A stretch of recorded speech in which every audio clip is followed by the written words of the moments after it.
Then I got admitted to the Caltech research program, went there. Sam and Max, which were the two other founders of Worldcoin, reached out to me, like a two-liner, basically. It was like, hey, here's this paper about Worldcoin. Do you want to meet? It's by far the craziest story of my life. First of all, I didn't sleep all night. I slept like an hour. Drank like 6 espressos or something on the way there. 10 a.m., right when the sun was going up, I get this email by Sam. It's like, hey, you want to come by now? We sit down. Then the first question was, I am Alex Blania, the CEO of Tools for Humanity. Tools for Humanity is building critical infrastructure for AI-driven growth. The company got started together with Sam Altman around 4.5 years ago. The idea was, what kinds of tools will we need on a global scale to react to the change that will come? The major project is Worldcoin, which is one, it is a way to verify humanness on truly international global scale on the internet, because we think it will be really, really hard to distinguish if you're interacting with humans or AIs, and that will turn out to be a very, very critical problem. Second, it is Worldcoin, which is a digital currency that launches by giving ownership to every human eventually. We are now at, I think, over 12 million users, 6 million or so that verified. Yeah, we are scaling rapidly around the world. So we roll out these physical devices around the world.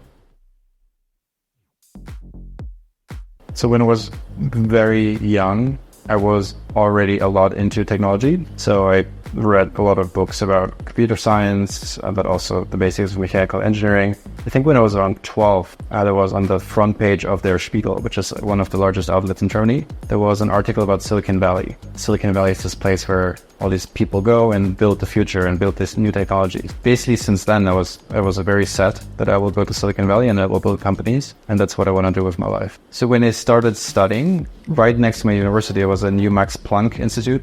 One of the professors and directors actually of that institute was Florian Marquardt, and he was a pretty well-known theoretical physicist that decided to go all into AI. Back then, it was actually a pretty small field. Because of that, I studied kind of the beginnings of deep learning and kind of what later led to Transformer and these things, like very, very deeply. And then did a research stay at Caltech in Los Angeles and wanted to do my PhD there. The actual story is actually, I applied at a conference called YC120, which Sam hosted. And so the idea of that conference was that it would be 100 of the smartest students of the world together with like 20 of the industry leaders of the world. And you would bring them together somewhere in the US and it would be like this amazing time. And I got declined. I was really angry. So I just wanted to fly there. There was no address. I had no idea how to find it. In that application period, another venture capitalist from San Francisco liked a picture of the car I built when I was 16. And it was part of the application for YC120. So I thought that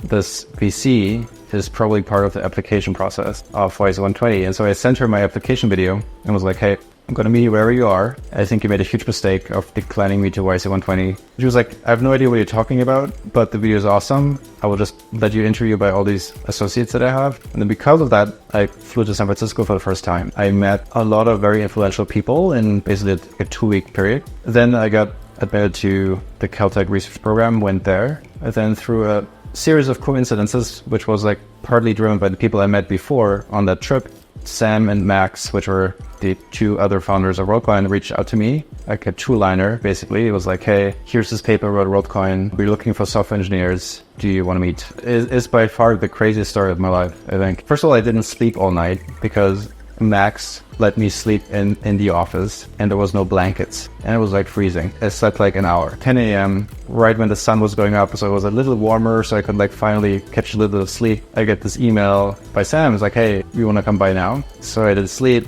didn't even have clothes with me really, and so I just went there and drank like 6 espressos or something on the way there. So I come in and then we sit down.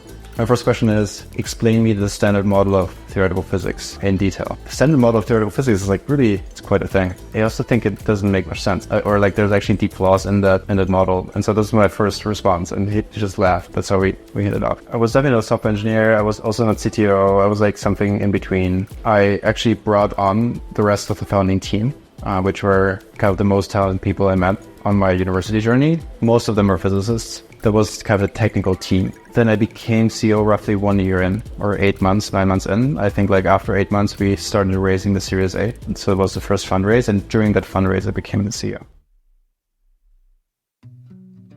When I became CEO, I got a lot of coaches. So like actually 4 of them. And so every Thursday I had a couple hours with each of them basically in a row. 70-80% of my Thursday was just getting grilled and learning like what are all the things I did wrong this week and what should I improve next week and how should I run a meeting. And so this was like a supercharged learning experience probably. But then the second thing, which I think is actually probably much more important, is like I think being a CEO, what that actually means I think is that you're a problem solver in charge. There's like always this like confusion about what it means to be a CEO. It's like, okay, now you can run performance cycles and you can do this, but all of that actually really doesn't matter. Most of the things you have to do is a complete distraction. What you actually should be doing is you should understand technical and product challenges. You should understand the biggest problems the company is facing. And so while running performance cycles and doing this and that, like I hate it with passion. I do love solving problems, and that's what I did my whole life, and I was always pretty good at. And so while there's a lot of new things, the core of it is what I always did. The most unexpected one, which is actually something I took away from Ben Horowitz, is this idea that, and as a founder, you're successful mostly because of two things: your competence and your confidence. This idea that you need to manage your confidence and see it as an actual KPI for yourself, and if that falls below a critical threshold, you will fail and everything will crash and burn, almost certainly. You need to be very conscious who you surround yourself with, because what you certainly learn in your private life is there's always people that are pessimistic about everything all the time, and they drag you down. In a company, these kinds of people exist, but completely turbocharged, because it's so easy to be cynical about everything and be negative about everything. But the problem is, what it does to you as a founder, it nags on you on a daily basis. It takes away this one thing that keeps you going, which is your own confidence. And so your leadership team, the people around you, need to be people that increase and don't decrease your confidence. Otherwise, you will die by 1,000 cuts, essentially. And because it's very obvious somehow, like no one thinks about these things. But that was probably the biggest unexpected learning. I think in terms of coaches, every mentorship relationship that's actually not even specific to business, because I had the same relationship with my professor in university, is much more one-off situational. So it's like you're faced with a certain situation, and as an unexperienced person, you don't know what is right or what is wrong, what you can be doing. So a lot about growing up, especially as a founder, is learning when to stand your ground, when to be direct, when to be indirect, and that you can really only learn by reference. I think the biggest learning from Sam was just indirectly seeing how he deals with certain situations very early on. These kinds of things, I think, are the biggest invaluable learning lessons that you cannot write down. You cannot write a blog post about these things. If you really think about it, many of the great companies start with Keith Rabois, I think, has this saying that the best companies are much more like a Hollywood script than a problem. What do you want to see in the world? And you formulate that, you hire the best actors that you can find, and then you go after it. If you think about it, OpenAI was like that.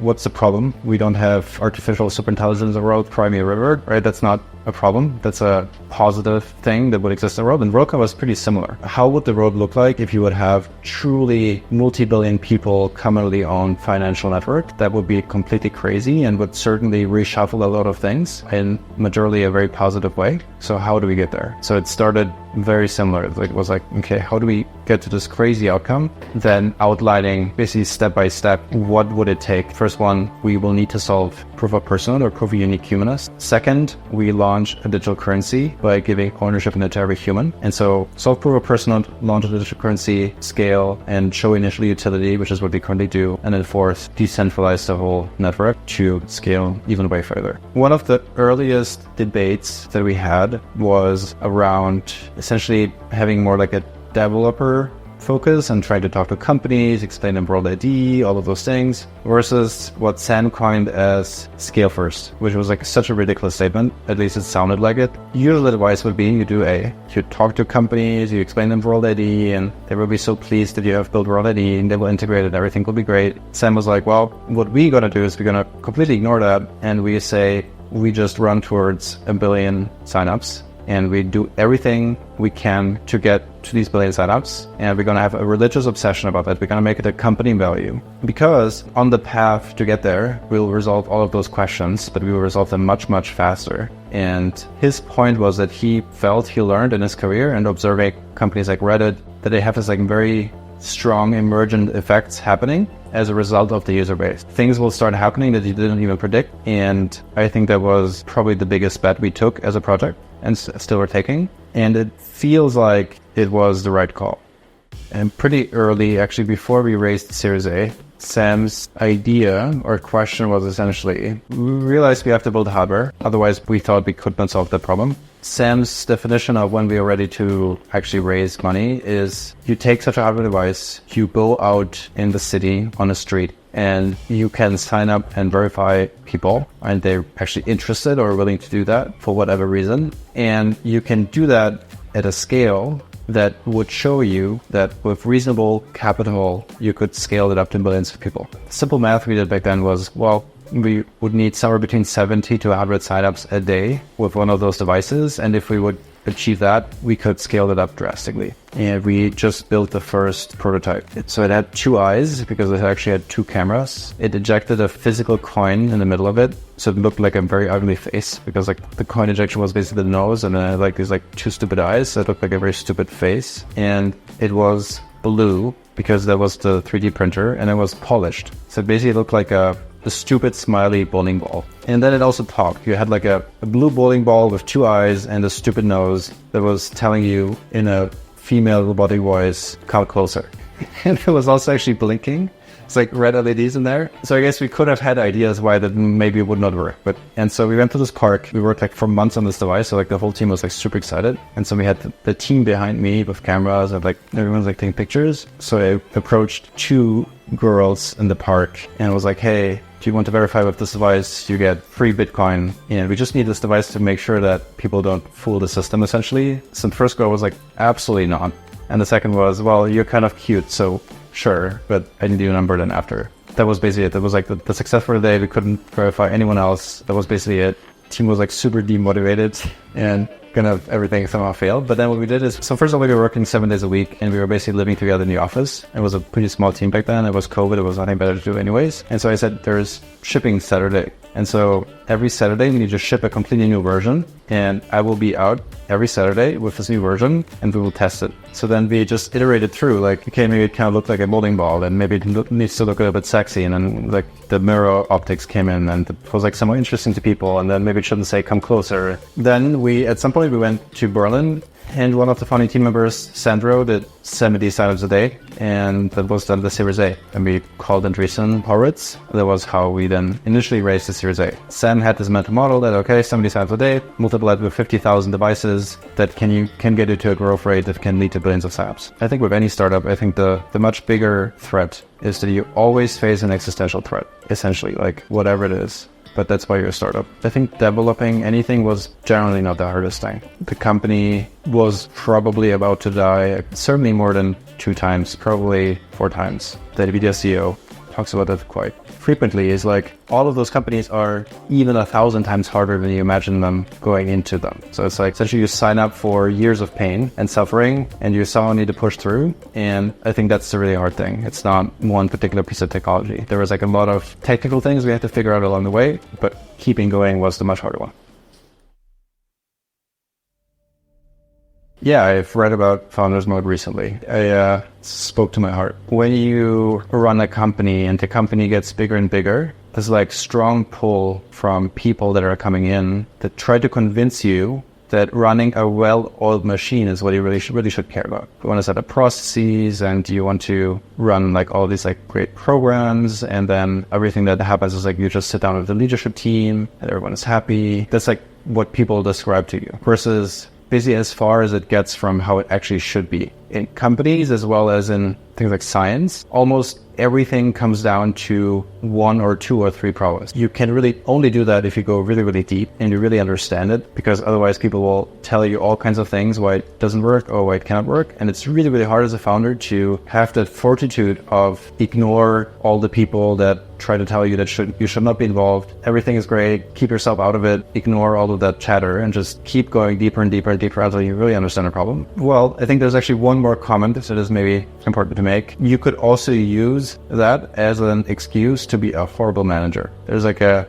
big difference of you are a very capable problem solver and you should nail down problems, and that's your job as a CEO, and no matter what people tell you, that's it, and you should understand them, you should get them, and you should not let them lose until they're solved, versus you're just an asshole that runs through the office and keeps annoying everyone and just like wants to be involved, doesn't add any value, then leaves the room again, and which is another thing that happens, right? So like, yeah, I think founder mode is problem solver in charge, figuring things out, not being an asshole. The world is a really large place, and there is great governments, and there is places where just nothing is working, and there's even places where the government works against their citizens actively. And I think there is some kind of infrastructure, the kind of infrastructure that makes you truly a human. No matter who you are or where you should come from, you should have a right for. And how do we build systems that can do that independent of where you come from or what you struggle with? And I think that is why Worldcoin, and that is why if such a change would happen, if we have strong AGI systems, we need to rethink how we handle our economy, how we handle our social systems. It should not be just for the 50% in the world that are living in great governments. It should be for everyone, because getting it to scale is actually the thing that truly matters. You know, people in Germany having better lives on the margin, like that will not change the world. Empowering billions of people will change the world.